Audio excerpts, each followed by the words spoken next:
அனைவருக்கும் வணக்கம். நான் உங்கள் மோசஸ், ஒளியல் ஜோல வாஸ்து கன்சல்டன்ட், சென்னையிலிருந்து. ஏன்னா இப்போது தை மாத பலன் தான் பார்க்க போகிறோம். ஏன்னா தை மாதம், ஏன்னா தை பிறந்தா வழி பிறக்கும் அப்படின்னு சொல்லி எல்லாரும் காத்திருக்கிறோம். நிறைய பேருக்கு வழி பிறக்குது, சில பேருக்கு வழி பிறக்க மாட்டேது. ஏன் இதை பிறக்க மாட்டேது? ஏன்னா தை பிறந்தா ஏன் வழி பிறக்கணும் அப்படின்றத நம்ம யோசிக்கணும். ஏன்னா தை பிறந்தா வழி பிறக்கும் அப்படின்ற நிறைய ஆன்மீகம் சார்ந்த விஷயங்களை நிறைய யூடியூப்பில் சொல்லியிருப்பாங்க. அதுக்கு பின்னாடி இருக்க ஏதாவது ஒரு சூட்சமும் இருக்கும் இல்லையா? ஸோ அதை தான் நாம் பார்க்கணும்.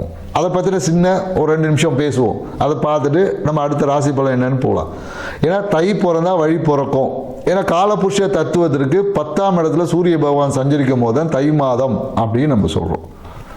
காலபுருஷ தத்துவத்துக்கு, ராசிக்கு இல்லை, சரிங்களா? காலபுருஷ தத்துவத்துக்கு 10ஆம் இடத்துல சூரியன் சஞ்சரிக்கும் போது அதை நம்ம தை மாதம் சொல்லுவோம். ஏன்னா 10ஆம் இடம் என்பது கர்மஸ்தானம். ஸோ அப்போ இந்த தை மாதம் என்பது எதை சொல்லும் அப்படின்னா, உங்களோட கர்மங்களை எல்லாம் சரி பண்ணிட்டீங்கன்னா வழி தானாக போகிறோம். ஏன்னா 11ஆம் இடம் லாபஸ்தானம், மன மகிழ்ச்சியை குடிக்க, வெற்றியை குடிக்கக்கூடிய ஸ்தானம் தான் 11ஆம் இடம். ரெண்டுத்துக்குமே அதிபதி பார்த்தீங்கன்னா சனி பகவான் தான். ஸோ அதனால தான் தை பிறந்தா வழி பிறக்கும். ஏன்னா தை மாதத்தில் நீங்கள் செய்யக்கூடிய அந்த விஷயங்கள் தான் உங்களை அடுத்த வெற்றிக்கான வழிவகைகளை ஏற்படுத்தி கொடுக்க போகிறது. ஏன்னா சூரியன் ஆத்மகாரகன் இல்லையா? ஸோ அப்போ அந்த ஆத்மகாரகனுக்கு உண்டான அந்த கர்மங்களை எல்லாம் நிவர்த்தி செய்யும் போது, அதனால தான் நம்ம என்ன பண்ணுறோம், பழையன கழிதலும் புதியன புகுதலும் சொல்லி தை பிறந்தா போகி பண்டிகை கொண்டாடுறோம், மார்கழி கடைசி நாளில். ஸோ அப்போ தை பிறக்கும் போது புதுப்பான எல்லா விஷயமும் புதுமை, அதான் கழிவு எல்லாத்தையும் நீக்கிட்டு புதிய விஷயங்களோட தொடங்குகிறோம். நம்மளோட கர்மங்களை எல்லாத்தையும் சீர்படுத்தக்கூடிய ஒரு மாதம் தான் இந்த தை மாதம். அதனால தான் நிறைய பார்த்தீங்கன்னா விவசாயிகளுக்கு எல்லாமே விவசாயத்தான் பெரும்பாலும் தை மாதம் நம்ம சிறப்பாக கொண்டாடும். ஏன்னா கரும்பு, புது நெல், புது நாற்று அப்படின்ற மாதிரி புதுவான இப்போ தான் எல்லாமே பார்த்தீங்கன்னா அந்த அறுவடை முடிந்து அந்த புது பானையில் ஒரு பொங்கலை வச்சு பொங்கும் போது நம்மளுடைய வாழ்வில் ஐஸ்வர்யத்தை பொங்கி தரும். அதனால தான் நம்ம இந்திரனுக்கு அதை வைக்கிறோம், சூரியனுக்கு படைக்கிறோம். இந்திர பொங்கல் தான் அதுக்கு பேர், சூரிய பொங்கல் சொல்லுவாங்க. சூரியன், இந்திரன், இப்படி நிறைய. ஏன்னா இந்திரன் தான் விவசாயத்துக்கு அதிபதி. யாருன்னா இந்திரன் தான். ஸோ அதனால தான் பார்த்தீங்கன்னா இந்திர பொங்கல், சூரிய பொங்கல் அப்படின்னு நம்ம சொல்கிறோம். அப்போது என்னன்னாக்கா அந்த பொங்கல் பானை எவ்வாறு பொங்கி வழிகிறதோ அதே போல் நம்ம வாழ்க்கையிலும் ஐஸ்வர்யம் பொங்கணும். எப்போ கர்மங்களை சரி செய்யும் போது, இல்லை கர்மங்களை சீராக்கும் போது தான் பொங்கும். ஸோ இந்த விஷயத்தை இந்த தை மாதத்தில் புரிஞ்சு உங்கள் வாழ்க்கையில் நீங்கள் செய்ய வேண்டிய கடமைகளை செய்வது தான் உங்கள் கர்மங்களை நீக்குவதற்கான ஒரே வழி. நீங்கள் செய்ய வேண்டிய கடமை இருக்கும். அப்பா அம்மாவுக்கு செய்ய வேண்டிய கடமை, சகோதரருக்கு செய்ய வேண்டிய கடமை, அண்ணன் தம்பி உறவுகளுக்கு செய்ய வேண்டிய கடமைகள் இருக்குது. அதுக்கு தான் அவங்களாம் உங்களுக்கு உறவுகளாக வந்திருக்காங்க. உங்கள் குழந்தைகளுக்கு செய்ய வேண்டிய கடமைகளுக்கு, இந்த கடமைகளை நீங்கள் எப்போது முழுமையாக செய்கிறீங்களோ அப்போ உங்கள் கர்மங்கள் எல்லாம் நிவர்த்தியாகி உங்கள் அடுத்த பரிணாமமான மன மகிழ்ச்சி, வெற்றியை நோக்கி நீங்கள் பயணிக்கக்கூடிய ஒரு தயார் எடுப்பை செய்யக்கூடிய ஒரு விஷயந்தான் இந்த நிகழ்வில் இருக்குது. இந்த புரிதலோட ஒவ்வொரு ராசிக்கும் என்ன மாதிரியான தை மாத பலன், கிரக நகர்வுக்கு ஏற்ற மாதிரி தை மாத பலன் எப்படி இருக்குன்றதை டீட்டெயிலாக பார்க்கலாம். வாங்க வீடியோக்குள்ள போகலாம். தனுசு ராசி அன்பர்களுக்கு, ஸோ தனுசு ராசி அன்பர்களுக்கு இந்த தை மாத பலன் எப்படி இருக்குன்னு, ஏன்னா இந்த ஆண்டே பார்த்தீங்கன்னா குரு பார்வையில் தான் 2026 தொடங்கியிருக்கு.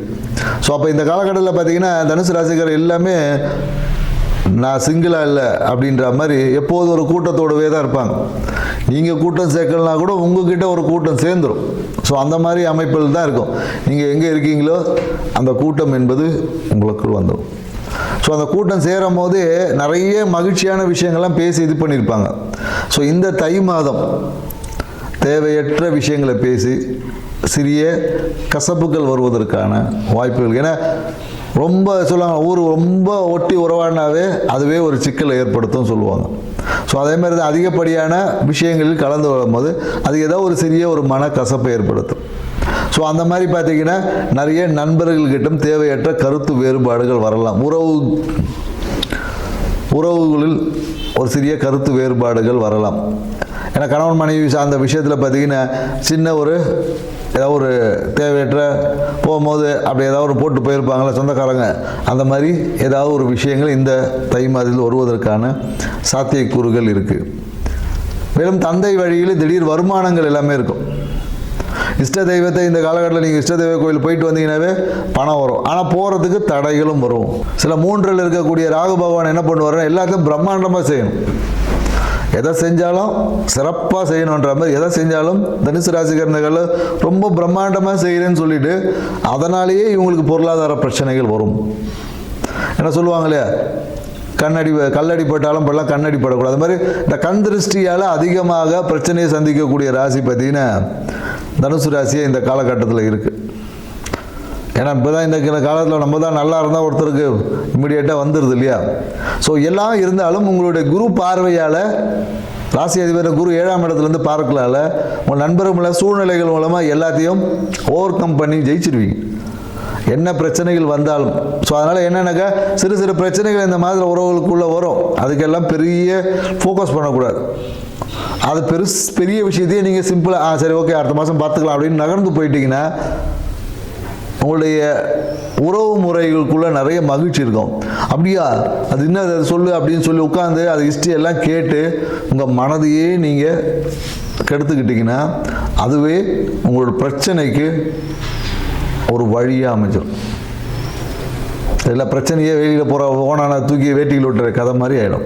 ஸோ அதனால் இந்த காலகட்டம் ஏன்னா இதெல்லாம் கிரக நகர்வால் ஏற்படக்கூடிய சிறு சிறு விஷயங்கள். ஸோ இது எல்லாத்தையும் நீங்கள் ஃபோக்கஸ் பண்ணாமல் ஏன்னா எல்லாமே பார்த்தீங்கன்னா இந்த மாத கிரகங்கள் அதனால் வரக்கூடிய பிரச்சனை தான். ஸோ வாழ்க்கை என்னவோ பிரச்சனை இருக்கும். இதெல்லாம் ஒரு பெரிய விஷயம். தனுசு ராசிகள் எவ்வளோ விஷயத்தை ஓவர் கம் பண்ணி வந்துட்டீங்க. ஸோ இதுக்கெல்லாம் நீங்கள் மதிப்பளிக்காமல் கடந்து போயிட்டீங்கன்னாவே அந்த எப்படி பிரச்சனை வந்துச்சோ அதே மாதிரி அந்த பிரச்சனை உறவுக்குள்ளே மாறிவிடும். மேலும் என்னென்னாக்கா வீடு சார்ந்த விஷயத்தில் இல்லை வாகனம் சார்ந்த விஷயத்தில் ஏதாவது ஒரு மாற்றத்தை செய்யணும், ஏற்கனவே நின்ன விஷயங்களை சரி பண்ணணும், ஏதோ ஒரு முயற்சிகள் எடுத்திருப்பாங்க. ஏதோ ஒரு வீட்டை சரி பண்ணுவதற்காக இல்லை வீட்டுக்காக ஏதோ ஒரு விரயம் பண்ணக்கூடிய வீட்டை சரி பண்ணுறது. குறிப்பாக என்னென்னு வச்சுக்கலாம், இந்த மேற்கு பகுதியில் இருக்கக்கூடிய பிரச்சனை ஒரு வாஸ்து பிரச்சனை ஏதாவது இருந்திருக்கும். அதை ஏதாவது சரி பண்ணுறதுக்கு ஏதோ ஒரு முயற்சி எடுத்துப்பட்டு அதை தடைப்பட்டு இருந்திருக்கும். ஏன்னா வக்ர சனி அவ்வளோ சீக்கிரத்தில் செய்ய விட மாட்டார் இல்லையா. இப்போ தான் வக்ரம்லாம் நிவர்த்தி ஆகி ரொம்ப கிளியராக இருக்கார். அவர் உங்களுக்கு நன்மையை கொடுக்கக்கூடிய வகையில் இருக்கார். ஸோ 4ஆம் இடத்துலேருந்து சனி பகவான் எல்லாம் சொல்லியிருப்பாங்க, உங்களுக்கு அதை பண்ணுவார் இதை பண்ணுவார். ஏன்னா அர்த்தாஷ்டம சனி வீடு சார்ந்த விஷயம் வாகனத்துக்கு ஒரு சர்வீஸ் விடுறது இந்த மாதிரியான விஷயங்களை நீங்கள் செய்யும்போது அந்த அர்த்தாஷ்டம சனியோட பாதிப்புகள் உங்களுக்கு பெருசாக இருக்காது. நிறைய பார்த்தீங்கன்னா அர்த்தாஷ்டம சனியில் தான் பார்த்தீங்கன்னா வண்டிக்கு டயர் மாற்றிருப்பாங்க. வண்டிகள் டயர் பிரச்சனை வரும், வண்டி சர்வீஸ் விடணும்னு சொல்லுவாங்க. ஸோ இந்த மாதிரியான வாகனத்துக்காக ஒரு சர்வீஸ் விடுவது இல்லை வாகனத்தை டயர் மாற்றி இந்த மாதிரியான விஷயங்கள் கண்டிப்பாக தூண்டும். அதையும் மீறி நாம் ரொம்ப தெளிவானவங்க, நம்ம ரொம்ப அறிவு மிகுந்தவங்க அப்படின்னு நினச்சி போகும்போது தான் அது ஒரு 5000 ரூபா வைக்க வேண்டிய செலவு ஒரு 50,000 ரூபா வச்சிடும். ஸோ இதுதான் நம்ம புரிஞ்சுன்னா கிரகங்கள் நமக்கு ஆரம்பத்தில் 5000 ரூபாய்க்கு தான் செலவு தூண்டும், இல்லை 500 ரூபாய்க்கு தூண்டும். நம்மளுடைய அறிவு மிகுதி நம்மளோட ஸ்மார்ட்னஸ் அங்கே காமிக்கும் போது அது ஒரு 50,000 கொண்டு போய் விடும். ஸோ அதனால் இந்த அர்த்தாஷ்டம சனி இருக்கக்கூடிய காலத்தினால வாகனம் சார்ந்த விஷயத்தில் டயர் மாற்றுவது இல்லை வண்டியை நல்லா சர்வீஸ் விட்டு சீரமைத்து கொள்ளும் போது இந்த அர்த்தாஷ்டம சனியோட பாதிப்புகள் பெருசாக தனுசு ராசிக்காரங்களுக்கு இருக்காது. மேலும் தாயார் வகையில் ஏதாவது ஒரு சிறிய விரயங்கள் என்பது ஏற்பட்டுரும். ஏதாவது ஒரு செலவு வைப்பாங்க, நைட்டெலாம் தூங்கவே இல்லைம்மா நான் இதை பற்றி நினச்சினே இருந்தேன், நான் அங்கே போகணுன்னு நினச்சேன் இங்கே போகணுன்னு நினச்சி இது மாதிரி தாயார் வகையில் தாயாரோட ஆசைகளை நிறைவேற்றுவது ஏதாவது ஒரு விரயங்கள் வைப்பாங்க. அவங்க மனசில் பார்த்தீங்கன்னா இதோ ஒன்றத்தை நினச்சி கற்பனை பண்ணி தூங்காமையே இருப்பாங்க. அது தூங்கலைன்றது கரெக்டாக தனுசு ராசிக்காரன் தான் சொல்லுவாங்க. ஏன்னா ஒரு அம்மா இருக்கிறாங்கன்னா அவங்களுக்கு 4 குழந்தை இருக்கலாம், ஆனால் தூங்கலை என் மனசில் இப்படி ஒன்று வந்துச்சு இதை பார்த்தீங்கன்னா கரெக்டாக தனுசு ராசிக்கார பையனை தான் கூப்பிட்டு பையனோ பொண்ணையோ கூப்பிட்டு தான் சொல்லுவாங்க. ஸோ அது மாதிரியான விஷயங்கள் ஸோ ஓகே சரி நம்ம பார்த்துக்கலாம் அப்படின்னு சொல்லி நீங்களும் ஏன்னா தனுசு ராசிக்காரங்கள் என்னென்னாக்கா அம்மா வகையில் அம்மாவுடைய ஆசைகளை நிறைவேற்றுவது அம்மாவுக்கு தேவையான உதவிகளை செய்யும் போது உங்களுக்கு அந்த வீடு வண்டி வாகன சேர்க்கை எல்லாமே சிறப்பாக இருக்கும். ஏன்னா நம்மளுக்கு இந்த இயற்கையும் பிரபஞ்சமும் நமக்கு பிரச்சனையை எல்லாமே நம்மளுடைய உறவுகளாக கொடுத்துருக்கு. அதுக்கு தேவையான விஷயத்தை செஞ்சாவே பாதி கர்மா நமக்கு இங்கேயே முடிஞ்சு போச்சு. கர்மாவை கழிக்கிறதுக்கு நாம் போய் காசி ராமேஸ்வரம் எங்கெங்கேயோ போய் என்னென்னவோ பண்ணுறோம். அதனால் என்ன நடந்துச்சுன்னு பண்ணவங்களுக்கு தான் தெரியும்.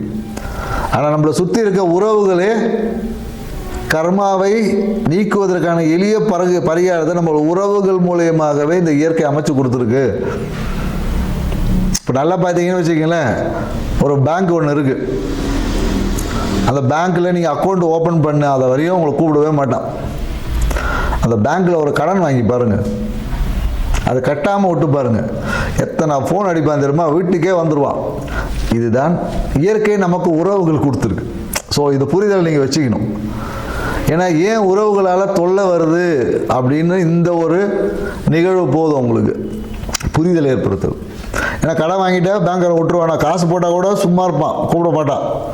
கடன் வாங்கிட்டு ஒரு இஎம்ஐ கட்டாமல் பாருங்கள், வீட்டுக்கு எத்தனை பேர் அனுப்புவான் தெரியுமா? அதுபோல தான். ஸோ அப்போ நமக்கு உறவுகள் இந்த இயற்கையும் பிரபஞ்சமும் அமைத்து கொடுத்தது என்னென்னு, அவங்களுக்கு நம்ம செய்ய வேண்டியது ஏதோ ஒன்று இருக்குது. அதை செய்ய வேண்டியதை செஞ்சுட்டா அவங்க பாட்டுன்னு ஸ்மூத்தாக இருக்க போகிறாங்க. ஸோ இதை தான் தனுசு ராசிக்காரர்களுக்கு புரிந்துக்கணும். ஏன்னா வச்சுங்க, இவங்கெல்லாம் தர்மம் செய்யறதுக்காக பிறந்தவங்க இவங்களாம். ஏன்னா காலபுருஷத்துக்கு 9ஆம் இடம் பாக்கியஸ்தானம், இவங்க மூலயமா தான் குடும்பமும் டெவலப் ஆகணும்.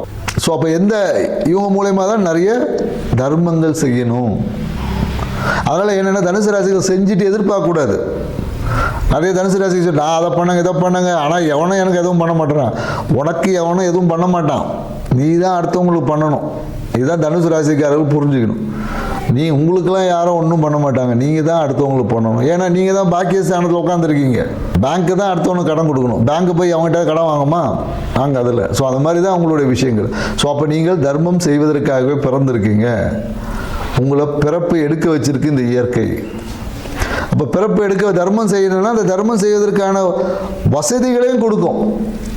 அந்த இடத்துல நீங்கள் அதை பிடிச்சி வச்சுக்கிட்டா நம்ம சேர்த்து வச்சிடணும், நம்ம இப்படி பண்ணணும் அப்படி பண்ணிடணும் போது தான் உங்களுக்கு உடனே ஒரு நோயை ஒன்று கொடுத்து படுக்க வச்சிடும். ஸோ அதனால் என்னென்னாக்கா நீங்கள் தர்மம் செய்யும்போது அதை பற்றின பெருசாக இல்லை. ஏன்னா இயற்கை கொடுக்குது, கடவுள் கொடுக்குறாரு. உங்களுக்கு கிடைச்சல கொஞ்சம் எடுத்து கொடுத்துட்டு நீங்களும் மகிழ்ச்சியாக இருங்க, அடுத்தவங்களை மகிழ்ச்சியாக வச்சுக்கோங்க. இதுவே உங்களோட மகிழ்ச்சியை பெருக்கக்கூடிய ஒரு பரிகாரம். இந்த விஷயத்தோட இந்த 2026 இந்த தை மாதத்தோட பாருங்க, உங்களுக்கு எப்பொழுதும் தை பிறந்தால் மட்டும் வழி இல்லை, எப்பொழுதும் உங்கள் வாழ்க்கைக்கு வெற்றிக்கான வழி திறந்தே இருக்கும். நன்றி, வணக்கம்.